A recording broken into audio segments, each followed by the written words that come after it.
We are in Bucharest, Romania, day one of our documentary highlighting the life, death, and rebirth of Vlad Tepes. We will also visit places of importance that are detailed in the book Aleron, which is book one of my Strigoi series, with a setting in the 18th, 19th century Romania and Egypt. So Bucharest, follow the highway till Pitești, Curtea de Argeș. Our guide Nico was driving us to Curtea de Argeș, the former capital of Wallachia. Wallachia is where Vlad ruled, sharing a border with Transylvania. We are headed to the princely church, our first stop, which was built by Vlad's great-grandfather Basarab I. Prahova, Ploiești, Znagov, and Bucharest. The landscape of Transylvania is surrounded by a mountainous region known as the Southern Carpathians, one of Eastern Europe's most treasured gifts from God. As we continue on our way to Punari Citadel, we find ourselves in tranquility in the bosom of the Carpathians, just south of the river Danube. And in the midst of our approach, we see within this beatific splendor a citadel where unspeakable treachery has occurred. The Punari Citadel sits at the highest point in this side of the Carpathians, making it nearly impossible to impregnate with opposing armies.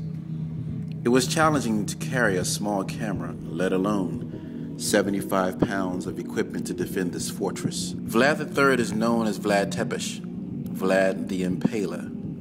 Impalement was not only an excruciating way to die, but it was effective in instilling fear among his opposers, and it brought order to this medieval period.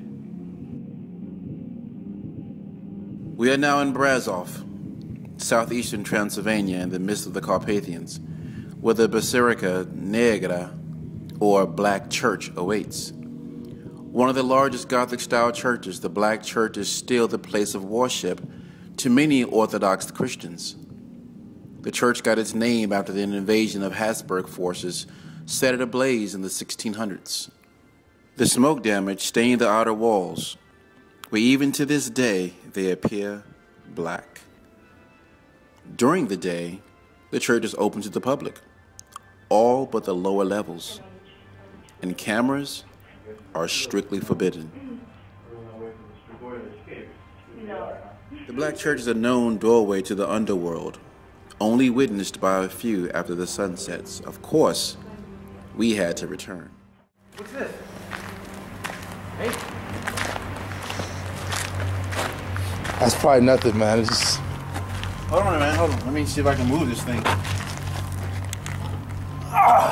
Hold on a second.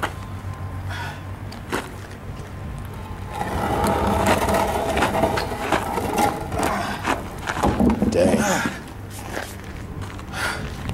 See anything down there? Let me look inside there real quick and see anything. It doesn't lead anywhere. It's nothing. All right, That's an odd place for a hole. yeah. Maybe find another place in.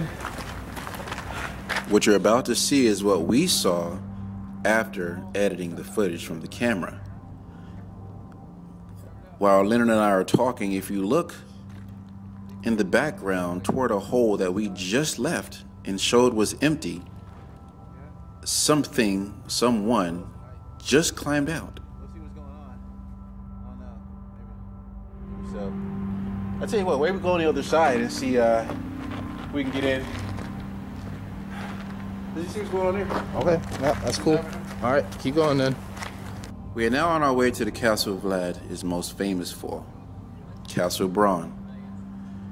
Interestingly enough, even though there is little to no evidence that Vlad Tepes ever lived in Bran, it is now a museum dedicated to the most famous vampire of them all, Vlad Tepes, aka Dracula. So this is a secret stairway that was discovered long after, of course, they renovated the castle.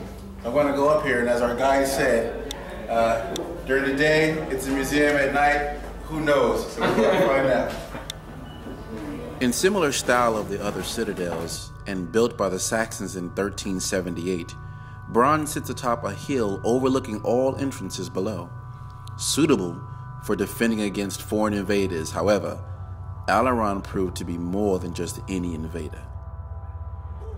Nearly a century ago, explorers found a secret passageway when cleaning the lower level of Bron.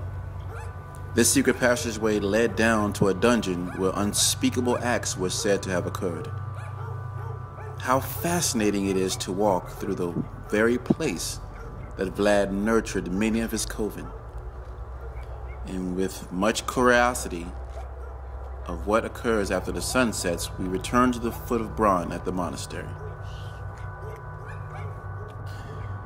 It was truly fascinating to walk through the very place that Vlad nurtured many of his coven.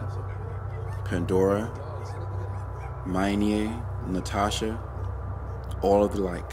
Now, the surrounding areas around Bron are most notorious at night for Strigoi sightings.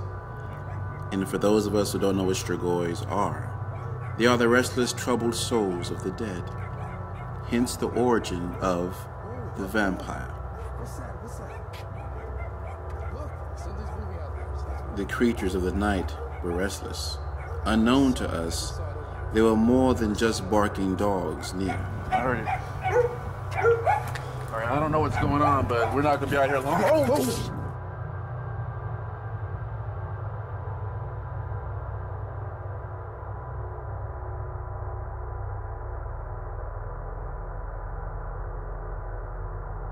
Day 3. This is our final day in Romania, and we are planning a fitting end to our journey by visiting the tomb of Vlad Tepes. The tomb is on the island of Strigoi, where some of Romania's wealthiest citizens live. Buried in a monastery, Vlad's headless body lies without life, but as legend would have it, Vlad also lies without death. For many say that the remains within this tomb do not belong to him. His body was in fact never found, and this shrine above his tomb surely was not for the poor soul that lies beneath it. Why in a monastery?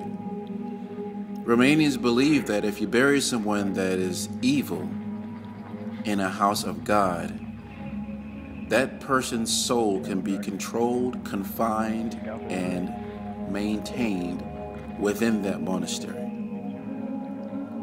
Thus, will never be able to escape and haunt the world of the living. I think there must have been a miscalculation because Vlad does walk.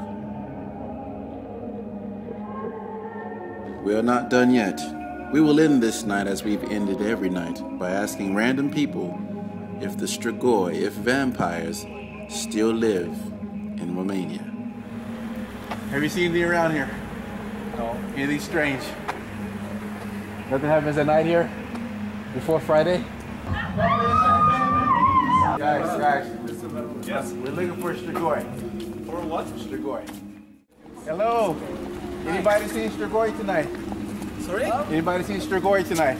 No. No? None? No. Try to ask as many people as possible. But if you think about it, what we realized is the people that are aware of the Strigoi obviously would not be out at night, and those that are out at night mainly have no idea. Let's ask her over there. Yeah, let's talk to her.